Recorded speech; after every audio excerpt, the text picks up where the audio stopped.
Hey gang, Hammersill here. As you can see, I'm in an all Tier 9 match. I'm playing the Z-46.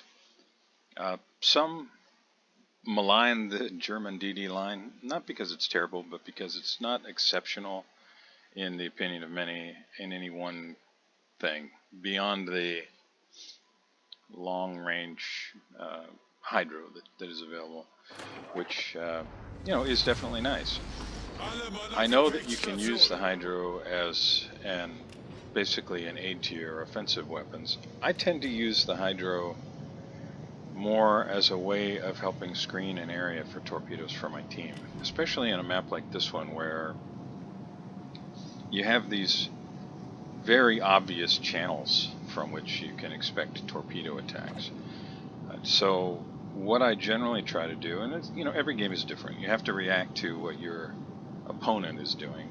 But in general, what I try to do with any of these hydro-equipped German destroyers is push into a position where I can angle myself in such a way to minimize the chance that I'm going to eat an incoming torpedo, particularly now with the pan-European DD line that have such incredibly fast torpedoes. They're very, very difficult to avoid by the time you spot them. So with that exception, occasionally I will just try to angle up so that I'm able to avoid incoming torpedoes and make use of my hydro to spot those torpedoes for myself and others.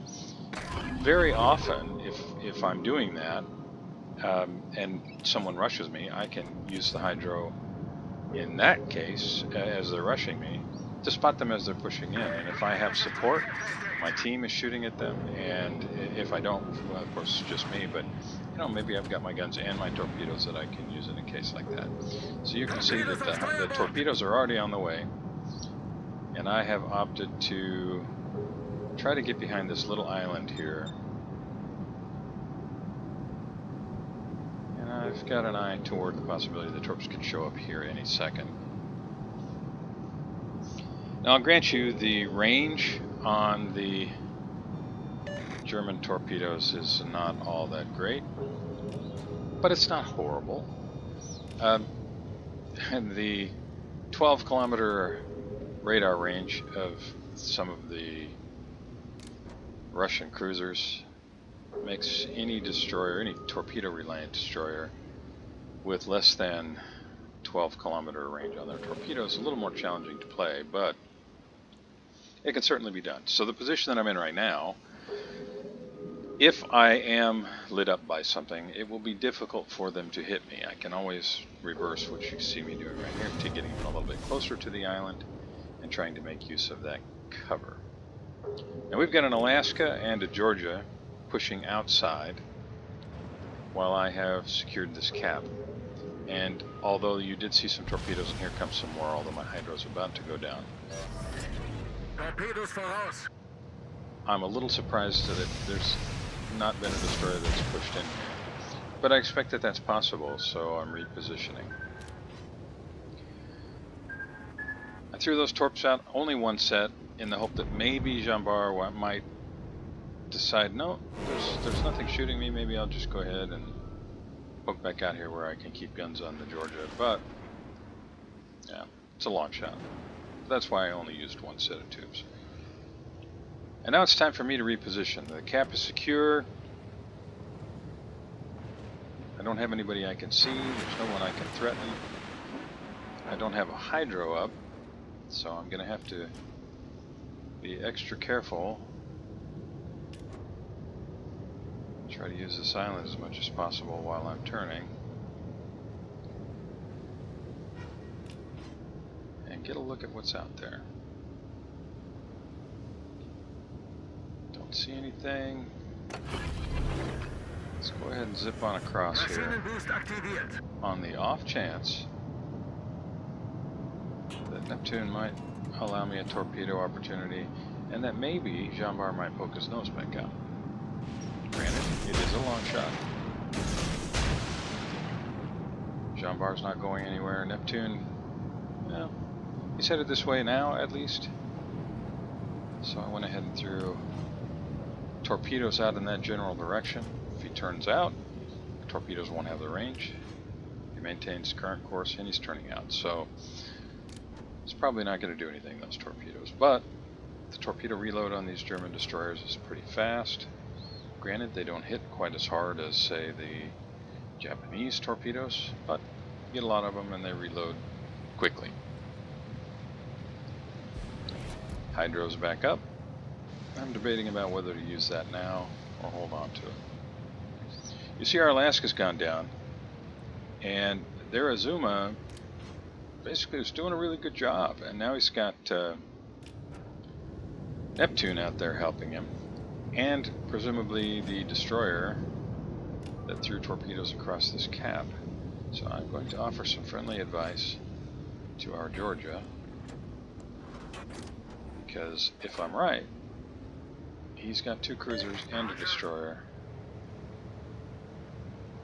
that are hunting him, and as you can see there, Jean Bar is now able to get guns on him as well. So all I'm doing here is protecting this cap. You can see that our Yugumo over on the other side of the map is close to securing the A cap, and here comes Jean Bar.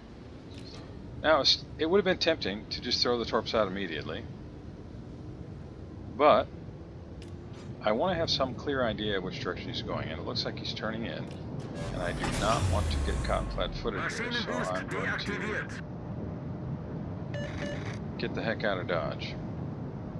Jean Bar is very quick, and I'll just hope he stays more or less on that line in his effort to avoid torpedoes. Don't always get what you want, but that's my hope. He was turning out, so I went ahead and fired guns, hoping that he would bring his nose back around, trying to speed up his turret traverse.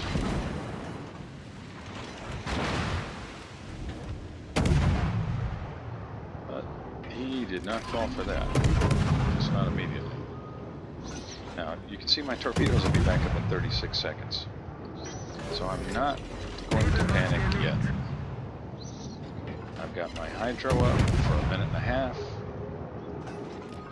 He's committed, or at least seems to be committed at this point, to pushing in. He should be back in hydro. There he is, back in hydro. Although I think Georgia actually might have spotted him. The hydro range on this is 5 kilometers.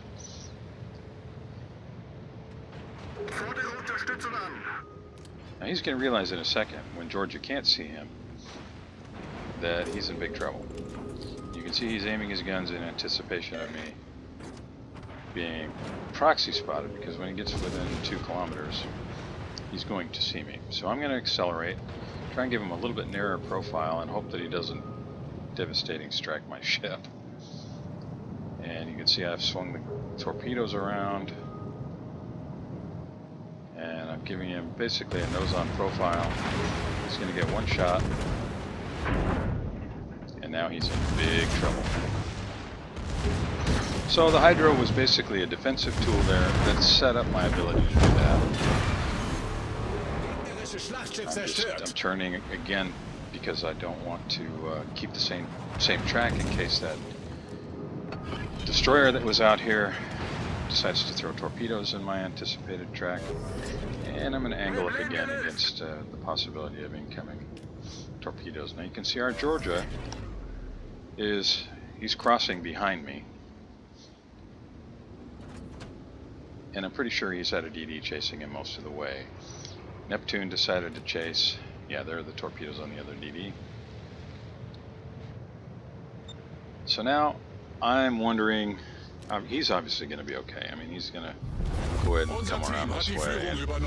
And, I'm wondering now, is that DD going to turn south, head back to his friends, or is he going to chase around this corner? So in order to basically cut him off at the pass, if he does come around the corner, I'm going to head this way just a bit so that I can cover both of this gap and my Georgia's retreat from the potential torpedo strike from that destroyer. And now I can cover pretty much this whole flank with torpedoes. If Azuma comes around the corner there on the right, I've got torpedoes I can throw out. If he comes through the center, or the Neptune, or the D, well, I guess the Neptune can't, he's gone, or the DD, I've got that covered. And if the DD comes around directly ahead of me, I can maneuver and deal with that in pretty short order.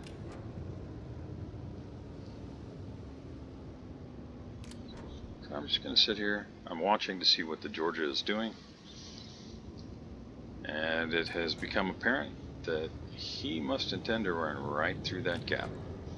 So I've got the torpedo tubes this way in case DD shows up that side. I do not want my Georgia to have to face off with an HE spammy Azuma that has great torpedoes and this Estergutland.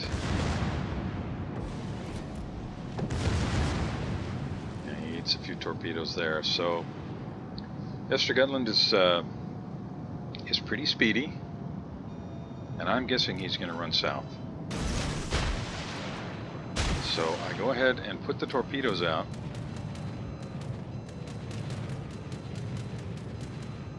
Just take a second there and double check, make sure my AA was turned off.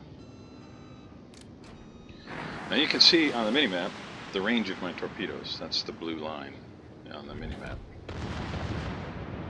Now there's no chance I'm going to catch Azuma with it.